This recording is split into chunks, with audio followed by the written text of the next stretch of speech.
Voilà, j'ai bien reçu mon lecteur DVD portable. Là, c'est la boîte donc pour l'unité. Voilà. Ensuite, on a la notice d'utilisation, un câble RCA, le câble d'alimentation anneau-cigare, la télécommande et le câble d'alimentation donc sur prise de 220 volts classique. Là, j'ai mis un CD. Bon, ça se passe comme ça. On met le CD. Ici, on a le on-off. Donc là, il est éteint. Là, je vais mettre en on. Voilà.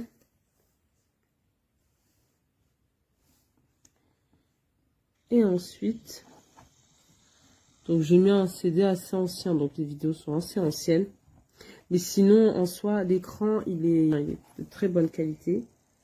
Enfin, 10% des enfants sortent de l'école obligatoire sans savoir lire face donc à ce le constat son, alarmant. on passe ici. Décide de réagir.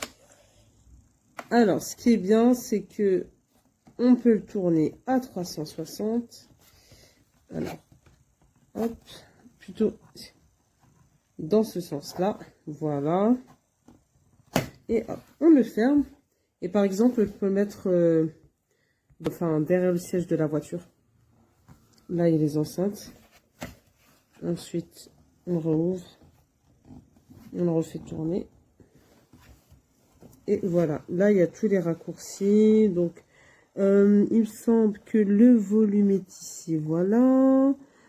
Là, je pense que c'est pour choisir le mode. Si c'est en DVD ou en USB. Parce qu'on a là, lecteur de carte.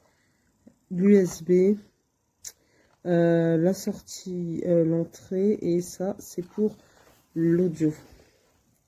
Voilà, ça se passe comme ça. Après, on peut faire en mode accéléré. On peut aller accélérer jusqu'à 20 fois. Voilà, jusqu'à 20x. Donc là, la vidéo va commencer. Voilà, ça, c'est maximum.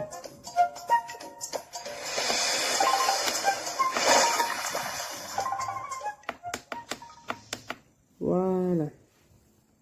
Donc, et là, on peut mettre pause, play, et là, c'est stop, c'est pour arrêter le délai. Et donc, ici, on ouvre, hop, et on peut retirer le CD, comme ça. Voilà, franchement, c'est un très bon produit. C'est un classique, quand on a des anciens CD, on veut pas... on veut les garder, on est nostalgique, c'est un produit à avoir chez soi. Et en plus de ça, on peut l'emporter dans la voiture. Moi, je te dis, c'est sympa. Très très bon produit et il est de très bonne qualité. Vraiment solide. Voilà, donc une vidéo rapide sur ce lecteur. Il y a bien la prise européenne, il y a bien la télécommande et puis aussi une prise pour la voiture. Les commandes sont super intuitives, il est bien fichu. Là, il est en train de fonctionner sur batterie. Je ne sais pas combien de temps il a d'autonomie, mais en tout cas, ça fait déjà un bon moment puisqu'hier, on s'en est servi dans la voiture. Et le son et l'image, enfin,